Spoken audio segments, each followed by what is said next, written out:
Good evening, everyone. Thanks a lot for staying with CNN News 18. I'm Shivani Gupta. Since the fall of Afghanistan to Taliban, the debate over radicalization, Islamic fundamentalism and Hindutva is raging in India. Many in India have openly batted for the Taliban, justifying it, supporting it, sympathizing with it. Some in India draw Taliban comparisons to Hindu groups, or what they call Hindutva. So what is the real Taliban threat in India? Where does the fundamentalism threat actually exist? Is it within groups like the RSS, VHP or Bajrang Dal, who've been recently christened as militant Hindu groups? Or is it the fundamentalists from Islamic clerics or even left liberals who either push the idea of alienation amongst Indian Muslims or justify Taliban as a force? Let us first begin by underscoring what the Taliban truly represents. Of course, it represents a rigid theological mindset. It preaches Islamic dominance, not just in Afghanistan, but across the world. For it, rule of Sharia is supreme. It follows a medieval, brutal rule of law. There is no acceptance of diversity. Remember, they may claim otherwise this time around, but they are the ones who destroyed the Bamiyan Buddhas. Why? Curtailment of women's rights is one of the big issues that the entire world is worried about. And religious identity for terror groups like the Taliban or others that believe in Islamism is always above nationalism. Let's also take a look at who has said what on Taliban. Now, of course, most recently, lyricist Javed Akhtar has equated RSS and Taliban, invoking very strong objections. He believes the fact that RSS believes India is intrinsically a Hindu nation and therefore they are no different than a Taliban that kills to impose Islamic law. Another prominent Muslim voice, actor Nasiruddin Shah, who's no fan of the RSS either, has entirely opposite view. What does he say? He warns that Muslims in India must not celebrate the barbarian Taliban. He believes Taliban return is a cause for worry for the entire world and Muslims must decide if they want reform or this barbarism. And why does Nasiruddin Shah say this? Because there are several Muslim political and religious leaders who've come out sympathizing or supporting Taliban. For example, Maulana Shamsuddin Kazmi has said that Indian Muslims must celebrate Taliban win. Imagine the kind of impact this has on impressionable Muslim minds. Samajwadi Party MP Shafiqur Rahman Barq had given the Taliban a complete clean chit, claiming they just want to run their own country. That may be true, but what about their barbarism, view of women and diversity? His son later declared that Taliban is not against India. This naturally invites reactions politically, especially from the BJP. For example, C.T. Ravi, prominent BJP leader, had claimed that the AI, MIM and SDPI, in fact, in India are the same as Taliban. Their issues and mentality is the same. So the question we ask today is, when it comes to fundamentalism, who's the real Taliban in India? Can there be any comparisons drawn? Or are these just false equivalents to divert from Islamic terror nuisance? Neeti Jain, spokesperson of the BJP, Tushar Gupta, senior sub-editor at Swarajya magazine, Sanjay Gupta, leader of the Shiv Sena, and also Major Mohammad Ali Shah, political analyst, joining us on the show. Let me first go across to Tushar. Tushar, there is, of course, an entire section of people, especially Muslim thinkers, scholars, Islamic leaders who believe that RSS is the same as a Talibani mindset. They believe, for example, in a Hindu Rashtra. So by comparison, they also become as bad as Taliban or any other fundamental Islamic group. What would you say to that? Right. Well, Shivani, we are a Hindu majority country, okay, one of the last Hindu majority countries in the world. You are a news anchor, a reputed one. Has the RSS reached out to you and tell you what kind of dresses to wear on air? Has it told you what kind of coverage you need to run on your channel? Is there someone on the RSS standing right now with your producer telling you what to air and what not to air? I think the people making such remarks, such comparisons between the RSS and Taliban, almost shocking. They want to do three things. One, they want to make a case for internal radicalization, the radicalization within India of people, as you just said into introductory remarks. Two, this is rampant Hindu phobia. I cannot mince my words any further. There is no finer way to say this, but this is just a teaser of the Hindu phobia they carry, and they have taken the occupation of Afghanistan another opportunity to start propagating the Hindu phobia, and this time they're targeting the RSS. Is RSS going around carrying around weapons and enslaving women? Are they creating sex slaves? Nothing like that. They are into charitable work, helping people out, irrespective of the religion, caste, community, whatever. No, but they do have a certain ideology. is that ideology as violent, even remotely violent or remotely as aggressive as Taliban is? Everyone has an ideology. I have an ideology, a political ideology. You have a political ideology. Does our political ideology as individual involve taking over someone's home, say the next door neighbor? It does not. We have a political ideology which is moderate in nature. We may believe or not believe in certain things. We may agree or disagree to certain things. But are we going around enslaving women as young as 13 to be sex slaves? Is the RSS telling Hindu families put a curb on the education of young women, make them housewives, marry them off as children?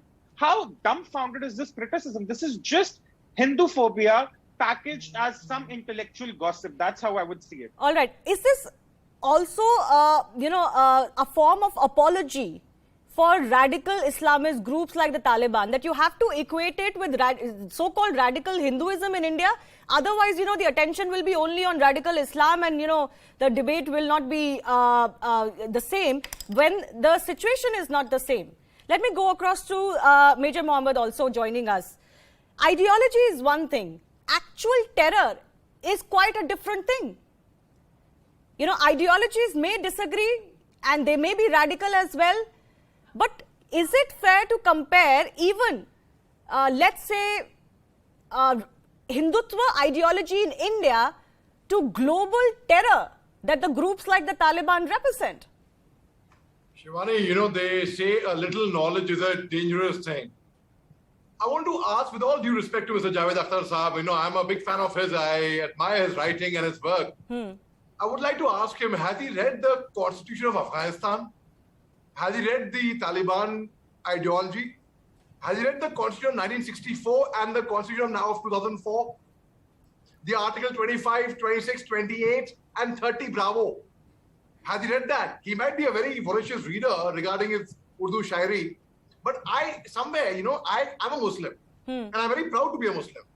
I feel that only when I respect anybody else's religion, ideology, philosophy or thinking, will others respect my religion, my philosophy, my ideology, my thinking. And I have no right to compare, or anyone for that matter, has any right to compare anything, any particular group with the Taliban.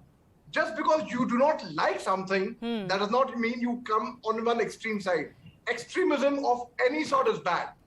It can be Islamic extremism, which is happening on the world, unfortunately. And these are the people who are responsible for Islamophobia. Yes. I wrote an open letter in the year 2019 to Jaish-e-Mohammed, the terrorist outfit, which was covered by your channel very, very widely, in fact, immediately after the Pulwama attacks, where I described how Jaish-e-Mohammed is actually the true enemy of Islam. Similarly, a person who comes forward like this and he's thinking he's doing a good service to Islam is not doing a good service to Islam. Anybody who so you don't believe that there is an equivalence to be made in India of the Taliban, of the ISIS? I mean, today people are saying Taliban exists in India. Tomorrow they'll say ISIS exists in India. I mean, is that not disrespectful to the country that you're living in? I mean, could the fact that Javed Akhtar can say this without any reprisal is the fact that India is not Afghanistan? The trouble is, we take the people from the film world a bit more too seriously than they should be taken. They're very good artists. They're very good at the work. They're very good at the craft. But regarding geopolitics, regarding geostrategy, I am sorry, and they do not know anything about that. Okay. So I think they should rather stick to the craft, which we all admire, and we would love to see them as the master craftsmen of their trade. But it's like Shah Rukh Khan trying to say, who is a very big superstar, trying to come into Olympics and saying, why is Neeraj Chopra getting a gold? I should be getting a gold. So it's like... Well, I would say matters of what's happening in your country is in everybody's domain. Javed Akhtar is as much a citizen, he has as much a right to voice his opinion. We are discussing what he has said, not really his right to say this. But I want to go across to Sanjay ji also. Bharat में तालिबानी mindset है या नहीं है, आपको क्या लगता है? देखिए, भारत के अंदर भी मदरसों के अंदर जिस शिक्षा को पढ़ाया जाता है उसको तालीम कहते हैं, तालीम शिक्षा कहते हैं। और इसको बंद करने के लिए भी बहुत बार बात हुई है, लेकिन बीजेपी की सरकार ने अभी तक उस पर कोई सकारात्मक रूप से एक्शन नहीं लिया है।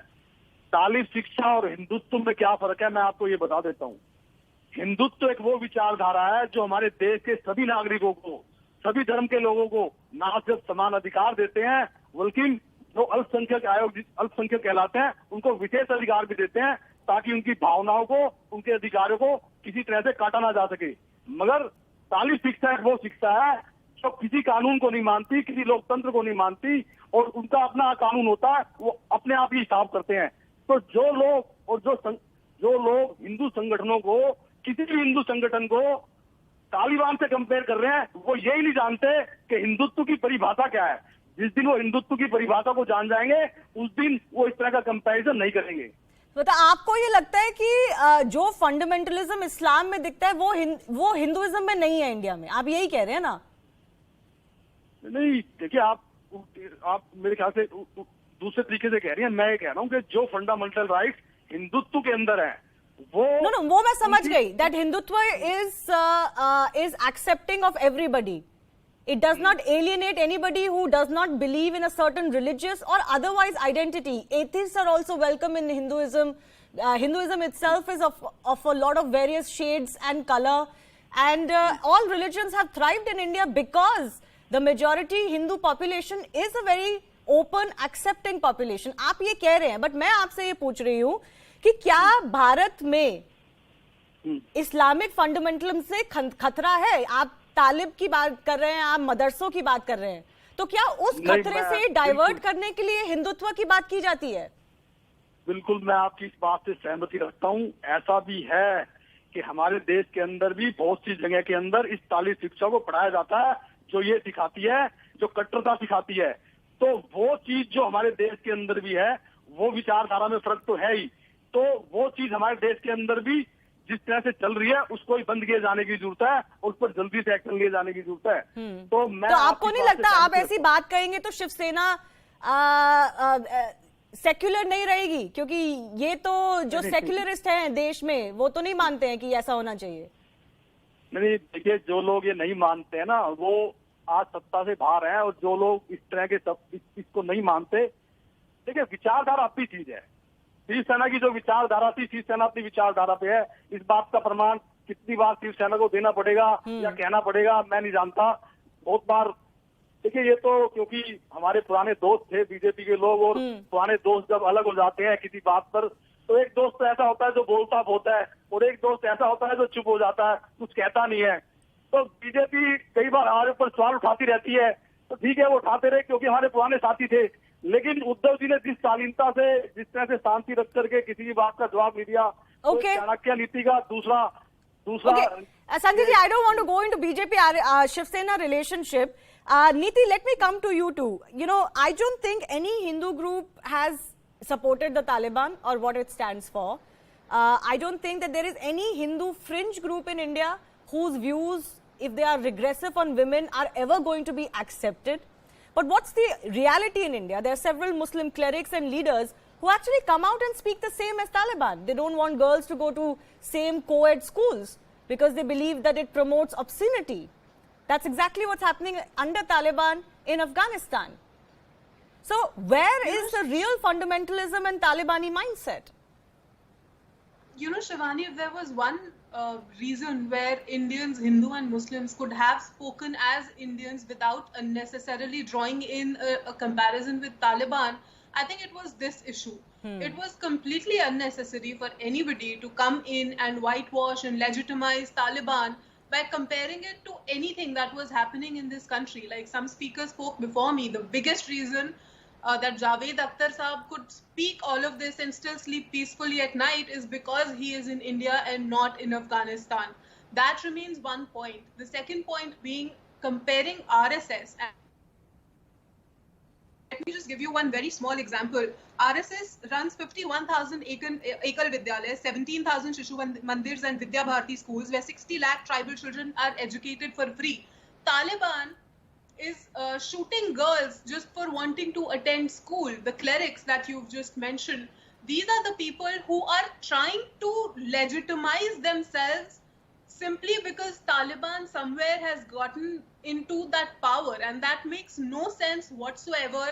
We are, as Indians, need to concentrate on Right. what India needs to do. Nobody is helping anybody's cause. If Javed Akhtar Saab, he says he's an atheist, but then he comes out and makes all kinds of arguments. He's either missing the limelight, or he's just simply doing a major disservice to that his own particular community also, by whitewashing and legitimizing Taliban, for God's sake. Well, if there were no issues with the Taliban, then I don't think Nasiruddin Shah would have said the same things he did. He is warning that that Indian Muslims should be wary of celebrating the Taliban because it is happening. Any sensible Indian knows that. Any sensible Indian should know that there is no reason to celebrate Taliban. Anybody who knows Taliban or the RSS for that matter would know that there is no reason to compare and no ways to compare. So why does this whatever they're comparison comparing. happen? Let me go back across to Tushar on that. Is it Shivani, to divert the attention from global Islamism, terror? no, Shivani, I'll give the larger picture. Let's put Javed Akhtar aside. It runs in his family. Javed Akhtar is as well versed with what Taliban stands for as Farhan Akhtar was with what CA stands for. Let's look beyond Javed Akhtar. We heard what Mehbooba Mufti said. She said that what has happened in Afghanistan, how Taliban had driven out US forces, we can do the same in Kashmir. Now, you asked about whether Taliban fundamentalism exists in India. It exists in people like these who would like to radicalize young minds, the likes of Javed Akhtar, who peddle intellectual gossip. In the garb of intellectual gossip, such extremism, they would want to create an enemy out of RSS. Because in the longer scheme, this creates an enemy they can actually radicalize people in India against. Please understand, they want to create an enemy out of RSS. They want to portray some sort of Hindu phobia so that they can have a case to radicalize people in India. And Mehbooba Mufti in Kashmir said the same thing. This is what they really want to do in the garb of saying, oh, Taliban is like that, RSS is also like that. Swara Bhaskar was doing the same thing. All this packaged as some sort of intellectual gossip, good for conferences in central Delhi and some, book. No, US universities wanting to dismantle global Hindutva. Exactly. They want to create an enemy out of RSS so that they have a case to radicalize young, gullible Muslims who would otherwise have a... Or makes excuse for religious extremism within Islam. Absolutely. They want to make a case to internally disturb India. They want to cause an internal security situation, just that we have to read between the lines. Right. Let me give Major also the final word. I have only 1 minute left. Sure. Doesn't this equation, this false equivalence, actually create more fissures? Because, people are going to sit in India and think, how can you be so callous to say that India is as bad as Afghanistan? RSS has been there for so many years, over 70 years. And yet we've not turned into an unconstitutional, theocratic country. Shivani, I heard very carefully to what Mr. Javed Akhtar said. Now, the reason why he made a comparison, I will tell you, he said, like in the Taliban wants an Islamic rule in Afghanistan. In India, the RSS want a Hindu rule. Well, for his kind of information, Afghanistan is already an Islamic country. All they are asking for is a Sharia law, which is unacceptable. And Taliban is killing Muslim itself. Yes. RSS is not Muslim killing their own people. ethnicities. They're not killing Muslims. No, I'm not a big fan of RSS either. Yeah. And in fact, I oppose. In fact, Mohan Bhagwat himself, recently, about 2 months back, in Ghaziabad at a book launch, he said that Hindus and Muslims should work together for a progressive India. He never spoke about division over there. And secondly, it's very wrong to paint any community with the same brush. Be it Islam, be it Hinduism, be it any kind of extremism. Instead, shouldn't we all come together in India as Indians to raise awareness against extremism? Sanjay ji, 20 seconds है मेरे पास बस. मैं सिर्फ ये कहना चाहूंगा कि हिंदुत्व की सोच ये है कि कश्मीर के अंदर से 5 लाख हिंदू विस्थापित हुए, लेकिन उनमें से एक भी टेररिस्ट नहीं बना. और ये हमारे हिंदुत्व और तालिबान शिक्षा और ये कट्टरपंथी, ये अलग चीज है एकदम. ये किसी का सम्मान नहीं करते. ये 1 मिनट के अंदर आतंकवादी गतिविधियों में शामिल हो जाते हैं. तो तालिबान शिक्षा से जो लोग हमारी कंपैरिजन करते हैं, उन्हें देश में रहने का हक नहीं है. Okay, now of course you are saying something that will be considered too radical itself, but I have to leave it at that. Most of our panelists believe there is no equivalence. So why is that equivalence drawn again and again, and then, condemn Indian minorities into having to say that they don't believe in the Taliban?